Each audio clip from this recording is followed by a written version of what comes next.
그리스도인에게 희망이란 결코 가시적인 어떤 결과들, 현상들, 그리고 현실적인 어떤 의미들로 그렇게 평가될 수 없을 것입니다.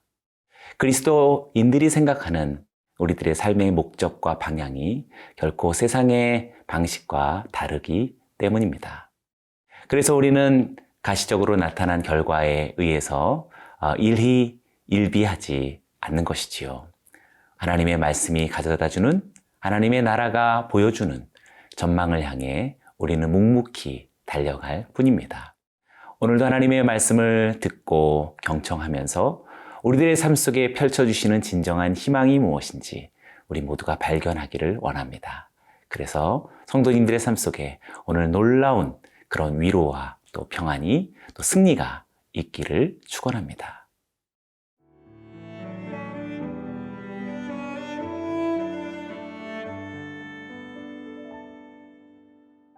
예레미야 24장 1절에서 10절 말씀입니다.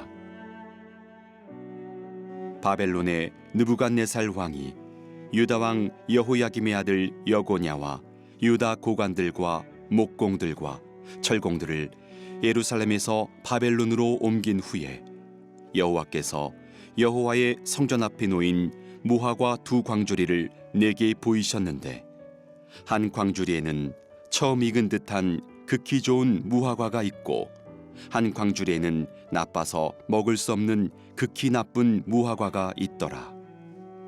여호와께서 내게 이르시되, 예레미야야, 내가 무엇을 보느냐 하시매, 내가 대답하되 무화과이온데 그 좋은 무화과는 극히 좋고 그 나쁜 것은 아주 나빠서 먹을 수 없게 나쁘니이다 하니, 여호와의 말씀이 또 내게 임하니라. 이르시되, 이스라엘의 하나님 여호와께서 이와 같이 말씀하시니라. 내가 이곳에서 옮겨 갈대아인의 땅에 이르게 한 유다 포로를 이 좋은 무화과 같이 잘 돌볼 것이라. 내가 그들을 돌아보아 좋게 하여 다시 이 땅으로 인도하여 세우고 헐지 아니하며 심고 뽑지 아니하겠고, 내가 여호와인 줄 아는 마음을 그들에게 주어서 그들이 전심으로 내게 돌아오게 하리니, 그들은 내 백성이 되겠고 나는 그들의 하나님이 되리라. 여호와께서 이와 같이 말씀하시니라. 내가 유다의 왕 시드기야와 그 고관들과 예루살렘의 남은 자로서 이 땅에 남아있는 자와 애굽 땅에 사는 자들을 나빠서 먹을 수 없는 이 나쁜 무화과 같이 버리되 세상 모든 나라 가운데 흩어서 그들에게 환난을 당하게 할 것이며, 또 그들에게 내가 쫓아보낼 모든 곳에서 부끄러움을 당하게 하며 말거리가 되게 하며 조롱과 저주를 받게 할 것이며, 내가 칼과 기근과 전염병을 그들 가운데 보내 그들이 내가 그들과 그들의 조상들에게 준 땅에서 멸절하기까지 이르게 하리라 하시니라. 예레미야서 24장은 하나님께서 예레미야에게 환상을 보여주신 내용을 담고 있습니다. 그런데 그 환상의 내용이 잘 보면 시간과 공간적인 배경이 무척 다릅니다. 그래서 하나님의 말씀과 하나님의 환상은 시간과 공간을 초월하는 것이라고 할 수 있겠지요. 그래서 우리가 하나님의 말씀을 묵상하는 놀라운 축복입니다. 이 시간과 공간의 제약을 받고 살아가는 우리 모두가 하나님 말씀 안에서 그것을 초월하는 능력을 힘입는 기회가 되는 것이지요. 1절의 말씀을 보겠습니다. 바벨론의 느부갓네살 왕이 유다 왕 여호야김의 아들 여고냐와 유다 고관들과 목공들과 철공들을 예루살렘에서 바벨론으로 옮긴 후에 여호와께서 여호와의 성전 앞에 놓인 무화과 두 강주리를 내게 보이셨는데, 예레미야가 지금 성전 앞에서 어느 환상을 본 것이지요. 시간적인 배경은 지금 바벨론 왕 느부갓네살이 남유다 여고냐 왕과 유다 고관들 그리고 목공들과 철공들을 사로잡아간 그 이후를 설명하고 있는 것이라고 그렇게 말하고 있습니다. 주전 597년경쯤을 이야기하는 것이겠지요.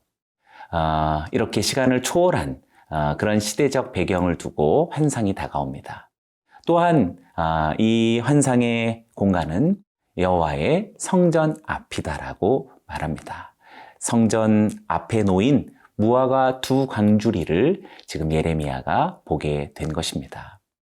성전 앞에 어느 환상의 내용이 있다라는 사실을 통해서 우리는 하나님의 임재가 있는 곳을 우리는 떠나지 말아야 할 것입니다. 성전이라 말할 수 있는 하나님의 임재, 하나님의 역사, 하나님의 우리 가운데 함께 하시는 그런 은혜의 자리, 은혜의 시간과 사건이 결국 하나님의 사인, 하나님의 표적, 하나님의 뜻을 아는 자리라고 할 수 있겠습니다. 그 내용을 보시죠. 2절과 3절입니다. 한 광주리에는 처음 익은 듯한 극히 좋은 무화과가 있고 한 광주리에는 나빠서 먹을 수 없는 극히 나쁜 무화과가 있더라. 여호와께서 내게 이르시되 예레미야야 내가 무엇을 보느냐 하시매 내가 대답하되 무화과이온데 그 좋은 무화과는 극히 좋고 그 나쁜 것은 아주 나빠서 먹을 수 없게 나쁘니이다 하니. 예레미야는 두 광주리를 보았습니다. 그런데 그 두 광주리 안에는 전혀 다른 품질의 두 종류의 무화과들이 담겨 있던 것이지요. 한 광주리에는 처음 익은 듯한 극히 좋은 무화과들이 담겨 있었고 다른 한 광주리에는 먹을 수 없는 극히 나쁜 무화과들이 담겨 있었습니다. 하나님께서는 예레미야에게 무엇을 보느냐라고 묻습니다. 우리들에게도 중요한 것 같습니다. 어떤 사건, 어떤 일들과 어떤 사연들이 우리들에게 마치 환상처럼 어떤 특별한 그런 의미처럼 다가올 때 하나님은 무엇을 보느냐라고 그렇게 물을 수 있습니다. 그래서 우리는 하나님의 말씀과 성령으로 늘 준비되어져 있어야 하겠습니다. 예레미야처럼 분명하게 또렷하게 보고 이해할 수 있는 능력인 것이지요. 좋은 무화과는 극히 좋고 나쁜 무화과는 아주 나빠서 먹을 수 없게 나쁩니다. 라고 보여진 환상을 설명합니다. 그러나 그 해석은 하나님이 주시는 것이지요. 환상을 보는 이는 성도들이요. 그 환상을 설명하시는 이는 하나님이시요. 성령님이십니다. 마지막 4절과 5절의 말씀을 읽어봅니다. 여호와의 말씀이 또 내게 임하니라 이르시되 이스라엘의 하나님 여호와께서 이와 같이 말씀하시니라. 내가 이곳에서 옮겨 갈대아인의 땅에 이르게 한 유다 포로를 이 좋은 무화과 같이 잘 돌볼 것이라. 예레미야의 답변이 끝나자마자 하나님의 말씀이 다시 예레미야에게 임했다라고 말합니다. 그런데 놀랍습니다. 하나님의 해석이 우리들의 상식적인 생각을 벗어나고 있는 것이지요. 내가 이곳에서 옮겨 갈대아인의 땅에 이르게 한 유다 포로를 이 좋은 무화과 같이 잘 돌볼 것이다 라고 말씀하셨기 때문입니다. 한 광주리에 담겨진 이 좋은 무화과가 바로 바벨론 땅으로 포로로 잡혀가는 그런 우리가 생각하기에 심판을 받아서 타향살이로 이제 앞이 어떻게 펼쳐질지 모르는 정말 막막한 그런 노예의 삶으로 들어가는 이들을 가리켜 좋은 무화과의 비유로서 적용했던 것입니다. 하나님의 해석은 이렇게 우리의 생각을 벗어납니다. 또 우리의 판단도 뛰어넘습니다. 그러니 우리가 만나는 사건과 형편에 따라서 우리는 함부로 우리의 마음을 결정하거나 낙심하거나 또는 흥분할 이유가 없을 것입니다. 하나님의 말씀을 따라 그것이 가리키는 그 희망을 따라 우리 성도님들도 함께 주님의 마음에 동참하시기를 바랍니다.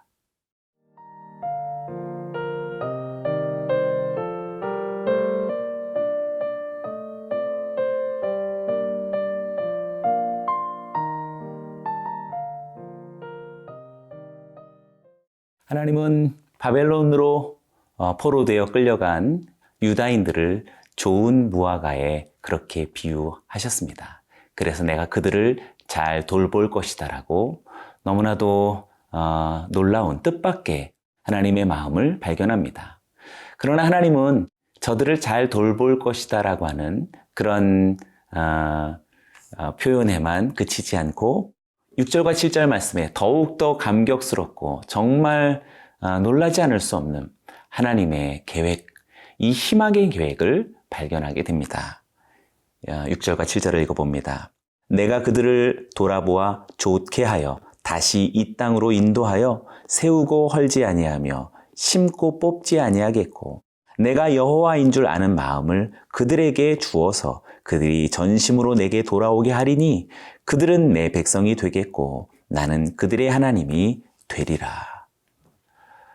너무나 놀랍고 너무나 은혜롭고 너무나 감격스럽지 않습니까? 바벨론으로 포로로 끌려갈 저들은 지금 심판의 와중 속에 있지만 그러나 벌써 하나님은 저들을 구원하시려는, 저들을 복되게 하시려는 그런 비전과 꿈으로 가득 넘쳐 있습니다. 첫째는 다시 이 땅으로 돌아오게 할 것이다. 그래서 저들을 세우고 다시는 헐지 않으며 심고 다시는 뽑지 않을 것이라고 말씀하십니다. 두 번째, 내가 여호와인 줄 아는 마음을 그들에게 주어서 그들이 전심으로 내게 돌아오게 할 것이다 라는 정말 하나님의 단호한 의지를 우리들에게 보여줍니다. 세 번째, 그들은 내 백성이 되고 나는 그들의 하나님이 될 것이다 라는 새로운 언약의 관계를 다시 하나님은 결심하십니다. 너무나도 감격스럽고 놀라운 이 두 구절의 말씀이 오늘 지금 성경을 묵상하며 큐티의 하루를 시작하는 우리 성도님들의 삶 속에 고스란히 성도님들의 삶에 이루어지고 성도님들을 향한 하나님의 약속이요 하나님의 선포가 되기를 원합니다. 이 세 가지 환상이 우리 모두에게도 이루어지고 계속 이루어지고 얻어지고 성취될 줄로 믿습니다. 하나님은 이제 다른 광주리 환상에 대해서 말씀하십니다. 8절의 말씀입니다. 여호와께서 이와 같이 말씀하시니라. 내가 유다의 왕 시드기야와 그 고관들과 예루살렘에 남은 자로서 이 땅에 남아있는 자와 애굽 땅에 사는 자들을 나빠서 먹을 수 없는 이 나쁜 무화과 같이 버리되. 또 다른 광주리 안에 있었던 나쁜 무화과의 이 광주리 환상은 포로로 잡혀가지 않고 유다 땅에 남아있는 자들이거나 혹은 그들이 일종의 도주이지요. 애굽으로 도망간 그런 사람들의 불행한 미래를 예고한 것이다라고 말할 수 있는 것입니다. 그들은 먹을 수 없는 나쁜 무화과와 같이 하나님이 그들을 버리실 것이다라고 말씀하십니다. 이것도 정말 뜻밖이라고 할 수 있습니다. 9절과 10절 어떻게 버리시는지 그 구체적 내용이 나타나는데요. 첫 번째는 세상 모든 나라들 가운데서 흩어서 그들에게 환난을 당하게 할 것이다 라고 아주 엄히 그렇게 주님은 명령하십니다. 두 번째, 쫓아보낼 모든 곳에서 부끄러움과 말거리와 조롱과 저주를 받게 할 것이다 라고 하나님 말씀하십니다. 세 번째, 칼과 기근과 전염병을 보내서 멸절하게 될 것이다 라고 이렇게 유다 땅에 남아있고 혹은 애굽으로 도주한 유다인들에게 하나님은 세 가지로서 이렇게 아주 무서운 심판을 말씀하신 것이지요. 오히려 바벨론으로 포로로 들어간 이들에게는 희망의 미래를 펼쳐주시고 다시 고향에 돌아갈 것이요 다시 심겨질 것이요 다시 하나님께로 돌아오며 저는 나의 하나님, 나는 저의 하나님이 되어지는 언약을 말씀하셨던 것입니다. 하나님은 환상을 통하여서 구원의 메시지와 또 심판의 메시지를 동시에 주신 것이지요. 잡혀간 이들은 심판을 받은 것이다라고 대부분 그렇게 생각했겠고 유다에 남은 사람들은 그래도 심판을 면했다라고 그렇게 생각했겠지만 천만의 오해였다라고 말할 수 있습니다.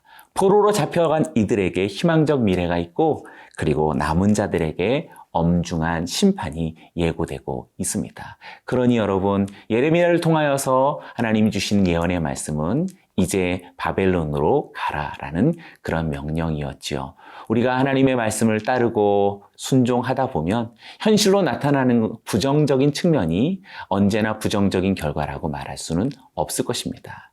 삶과 현실은 척박할지라도 오히려 더 큰 희망이 하나님께서 우리를 위해 예비하고 있다는 사실을 믿어야 할 것입니다. 오늘 성도님들의 삶 속에 나타나는 모든 현실들을 잠잠히 바라보고 들려오는 주님의 약속이 오늘도 성도님들의 삶 속에 넉넉히 놀랍게 이루어질 것을 주님의 이름으로 축원합니다. 기도하겠습니다. 참 좋으신 하나님 아버지, 우리가 연약하여 나타난 결과들과 우리가 맞이하는 현실들에 놀라고 또 낭망하고 걱정하는 하나님, 그러한 연약한 자들이 우리임을 고백합니다. 그러나 주의 말씀이 오늘 다시금 우리들에게 희망을 주고 약속을 주시며 다시 우리를 돌아오게 할 것이요, 다시 우리를 심으시고 세우실 것이요, 다시 우리를 하나님께로 영광스럽게 언약 백성 되게 하실 것이다라는 이 말씀을 붙잡습니다. 그래서 우리 성도님들, 어려운 상황에 있는 분들에게 힘주시고 위로해 주시고, 하나님, 저들이 주님의 무한한 희망을 붙들고 담대하게 승리케 하여 주옵소서. 예수님의 이름으로 기도드리옵나이다. 아멘.